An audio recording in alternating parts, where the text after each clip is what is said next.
From my understanding, the essential problems with epistemology derive from the nature of language and axioms upon which various underlying linguistic structures are based and then afterwards interpreted. As you have said in your videos, the probability that you construe some of the same definitions of insert random word in the same way are virtually zero. One of the best examples I can give for this is the language that is used in physics. It is widely misconstrued as the pragmatic meanings behind words in their context are worlds debased from the vague linguistic constructed views of the actual definitions, such as the problem with the word dimension. It is understood in a more semantic sense, but not in an abstract sense in which the word is implied. Einstein stresses that geometry is an abstract model. Time per se is not a dimension. The theory of special relativity merely treats any one clock time as dimension of an abstract construct. Okay, so my answer to that fundamentally, I think the best answer to that was provided by the American pragmatists. So that'd be William James and his crew. That would include a guy named Peirce, P-I-E-R-C-E, who is perhaps the best philosopher that the U.S. ever produced, C.S. Peirce, but who's somewhat underappreciated and was certainly so in his own life. Part of the way that different people hone in on the same definition is to define what an acceptable outcome would be to their joint interactions, and then to hone their language until they achieve that outcome, and then to consider that good enough. And see, Peirce and his crew basically said that you could never do anything better than that. So let's say that we're trying to communicate about how we're going to move a wheelbarrow full of bricks from one side of the yard to the other. Well, basically what we've decided is we've communicated good enough if the bricks get moved. So what you have to do is you have to set up a practical surround, in some sense, around your conversation, and that practical surround constitutes what you are willing to consider as proof that conversation or that communication has taken place sufficiently. It's complicated. It's partly why the robotics engineers, types like Rodney Brooks, discovered back in the 1980s that you really couldn't have intelligent machines without embodiment, because you need a real-world target against which to measure the effectiveness of your communication. Because, as you said, I mean, this is where the postmodernists have it right, is that there is a lot of different ways of interpreting everything. So how do you know when your interpretation is good enough? And the answer to that is you agree a priori what would constitute good enough. And when you hit that target, then you're done. All right, thank you. And I'll look into C.S. Peirce. Okay. Yep, C.S. Peirce, yep. Look up the American pragmatists. They got it right, man.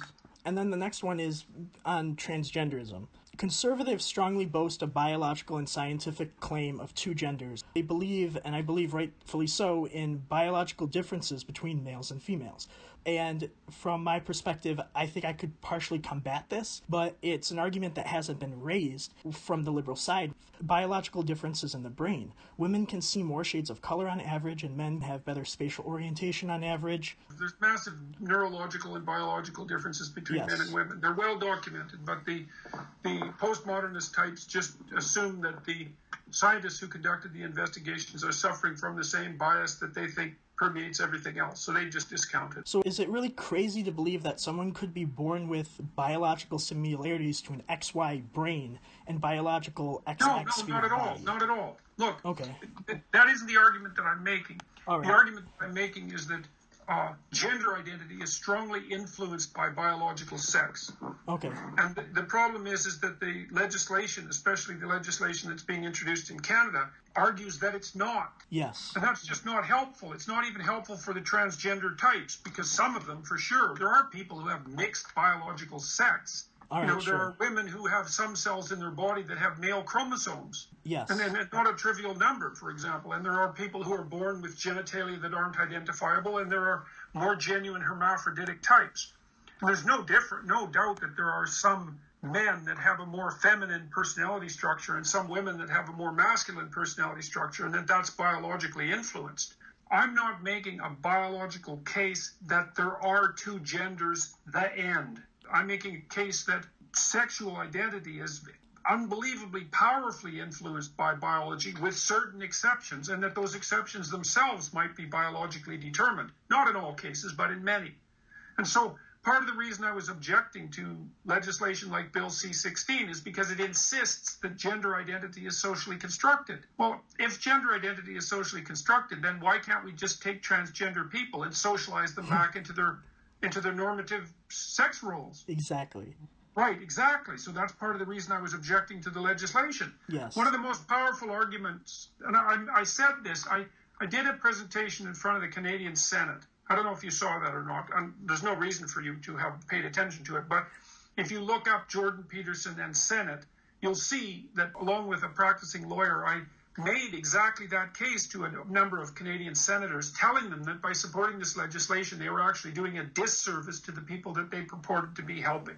It isn't that biologically there are two sexes, although as an approximation, that's true. It gets slightly messy because there are a multiplicity of ways that sex differences manifest themselves. And there's a fair bit of variability across all of those different manifestations. And so, as I said, you can have feminine man and a masculine woman. That happens very frequently.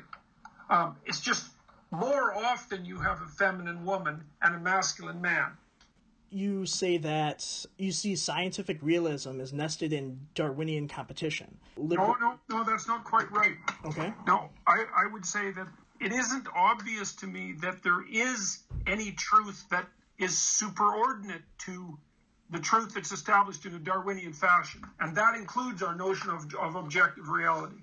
Now, that's where Sam Harris and I had a major disagreement. But yes. Again, it's a consequence of my pragmatic thinking. You see, the Darwinian claim fundamentally is that the only way that you can come up with a definition of truth is through an evolutionary model that uses death as the punishment. And so one of the things I was arguing with Sam Harris about is whether or not our current conceptualizations of objective truth are necessarily true in a Darwinian sense, and if they're not, which form of truth should take priority. And I was arguing that Darwinian truth should always take priority, and Sam was arguing that, well, he didn't particularly like that stance, although and that's basically what our argument circulated around. You see, the problem is that we never know. Let's see, what's the problem exactly? Even our objective truth is seriously bounded in ways that we don't understand. Yes. And claim it at any given moment as having some sort of fundamental ontological status outside of its Darwinian utility strikes me as dangerous, especially given how transmutable scientific theories tend to be. If I'm going to oversimplify things, I'm going to say that liberals tend to think with the anterior cingulate cortex of the brain, with future applications, possibilities, likeliness, consequences. And conservatives... that's also the part of the brain that's involved in social cognition, eh? Yes. And conservatives so that's tend to think with the... So, here, I'm going to read what I wrote here. For example, low populations in rural areas would potentially possess more views of self-autonomy, working hard, family values, increasing population, protecting oneself and one's kind due to the types of motivations in the hypothalamus being more applicable to survival, while highly populated areas would focus potentially more on thinking, tolerance, community values, stabilizing population, but additionally might not focus so much on protecting life or raising children. These differences could explain vastly the moral behaviors being ideally or objectively true based on incalculable variables. Better run that one through me again. Find me again, because it's quite complicated. I am suggesting that if we are to look at how people think, we can look at how people think as being nested in Darwinian competition. So if there's a low populated area, you would think, okay, what traits would be necessary for them to be raised, mostly in the hypothalamus, I'm assuming, and what traits would be more applicable for large cities. So it's almost completely possible that the politics of liberals is perfect for their situation in a big city, and the politics of conservatives is... Yeah, it's a good hypothesis. It's one that you should think about. Like, it's a reasonable hypothesis. Now, I'd have to think it through a long time before I, because you're suggesting that a conservative philosophy is more useful in a low populated area than a liberal philosophy. Yeah, it's possible. It's worth thinking through. I'm not saying necessarily directly, but at least the possibility. Yeah, well, one thing you could do to some degree to begin with is just run a correlation between size of the community and political proclivity. You should be able to get that data online. It wouldn't be proof, because it might be that the more liberal types are also more likely to move to the cities, right? In which case, you'd be leaving conservatives behind, and it's not because they're more well adapted. Well, even then, it might be because they're more well adapted to smaller communities. It's a good idea. It's worth thinking about. And we have that data just through political polls, and you'll see whenever you look at a map, it's all red because the red is in the smaller areas, and the blue looks small because there's more people there. So it does tend to work out. It's a plausible hypothesis. It might be interesting to look in the red states only and see if it's still true there. Thank you for that. I mean, let that you. One last question on religion, and I've been watching your psychological interpretations of the Bible, as well as I have read the maps of meaning. I may have missed something there. So neurophysiologically, to my understanding, the way the human brain is constructed is such that happiness is achieved in the pursuit of a noble aim rather than the attainment of the goal itself. You've talked about this multiple times. It's not happiness precisely, but that'll do. It's more like a sense of meaningful engagement, which I think is better than happiness, but that's okay. We can go with happiness for now. All right. If there's no noble aim, we are limited to simple pleasures which do not sustain a positive life. That's exactly right. You're limited to impulsive pleasures. Yes. And those are ones that don't necessarily have a good medium to long-term outcome. So if I am to take a psychological or moral view of biblical teaching, unlike a scientific view, the idea of external happiness without suffering exists as a brilliantly thought-out construct which invokes a sense of purpose and happiness.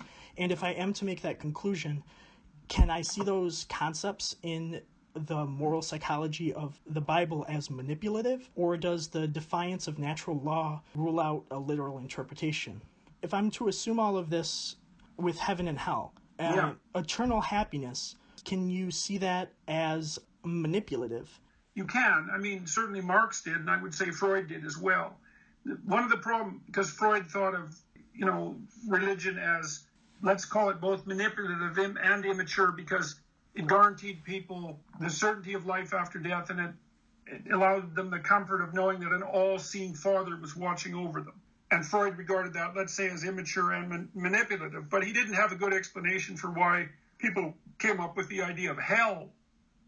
Because if you were just going to go for immature and manipulative, it might as well be all positive, right? Why put the negative in there?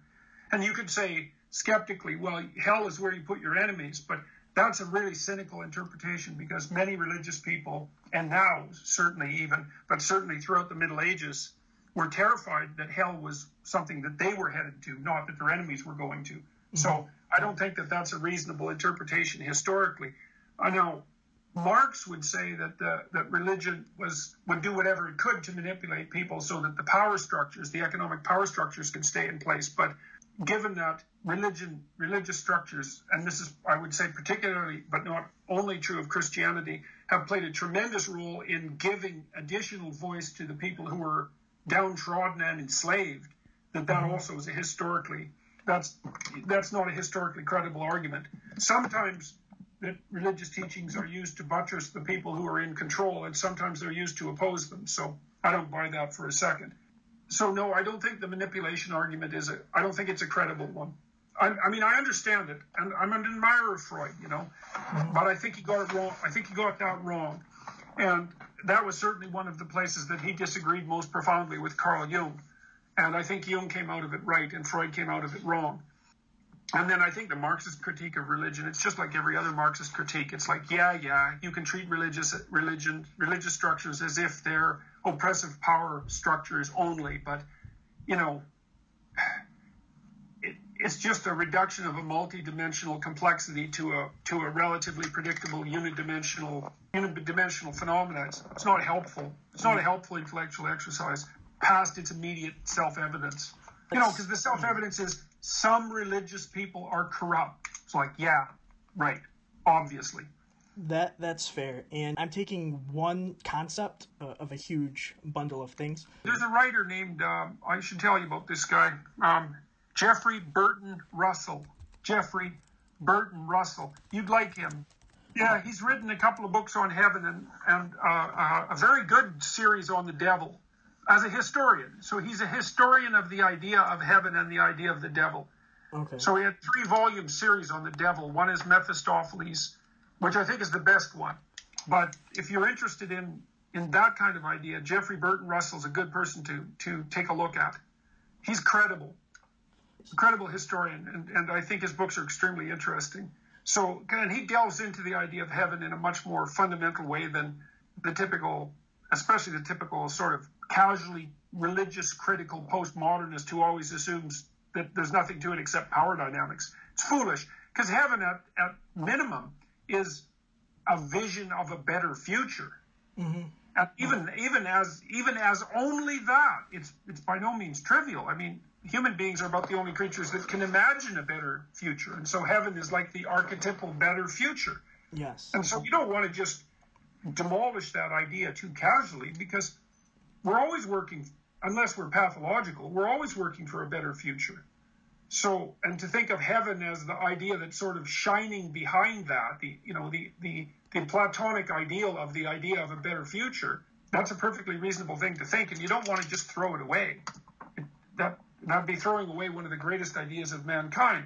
And that doesn't mean I think that people should be political utopians. It's not the same thing. Yes. It's the concept that has the psychological effects on the way people behave.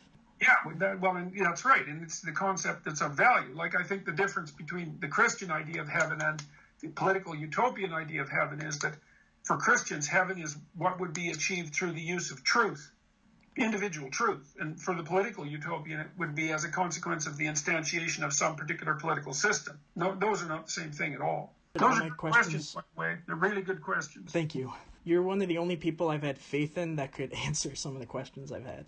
Yeah, so what do you do? Are you a student? I am a student. I go in and out of school. I tend to make money when I need to and read all day. What are your future plans? I want to go into academia. I want to do research. Well, you're pretty smart, That's a good plan. Those are good questions. School is expensive, and the types of schools that I go to are kind of boring. If I could go to your class every day, I would be the happiest person ever. The type of teachers, not that they're not intelligent, they're just not a Sam Harris or Neil deGrasse Tyson or a Jordan Peterson. I spend a lot of time reading through Einstein over and over again, or listening to Neil deGrasse Tyson. I like learning. The university doesn't give me... I get the picture. It's the problem that you've got is that there's some utility in credentials. So, there's always the possibility of going to university for the credentials and educating yourself at the same time. Yes. Which is what you really have to do if you go to university anyways. I know it's always an uncomfortable meld between what you want and what should be and what you can get. Yes. Mark Twain says, I never let my schooling interfere with my education. Well, right. Yes, exactly. That's perfect. Yes. Have you done the future authoring program? Given your level of let's say, intellect, you would have to have a pretty good goal to it's not atypical for someone to be very smart and very open, but not very conscientious. And I don't know if you're not very conscientious. Maybe you are, but what you've said so far suggests that you're higher in openness and lower in conscientiousness.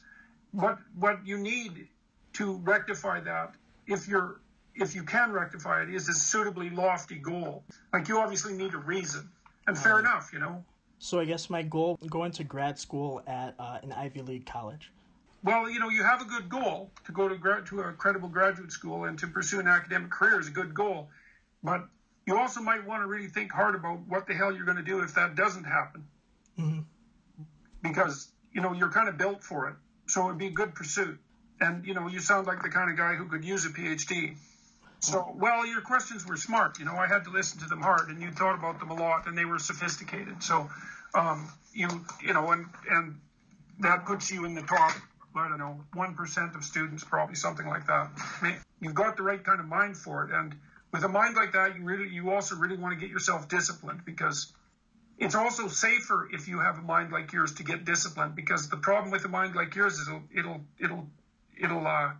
you'll be chasing it everywhere like someone with a badly trained bloodhound. Yeah, and that can be really hard on a person over time, because it's easy to be one of those people that has a tremendous amount of potential but doesn't have it realized. And boy, that's a rough life by the time you're about 40. I have a wide variety of interests: music, art. You're very high in openness. That's the trait that's where my openness is high. So I do have other opportunity. Well, I'm afraid I have to bring our talk to a halt because I have someone else who's right up here. But look, that was really good. Like I said, you've got a good brain, man. So I would suggest that you figure out a good way to use it because you've got plenty to offer. Thank you for watching SFL On Air. You can support our Patreon page by clicking to the left or watch another video by clicking to the right. Also, click the middle channel icon to subscribe.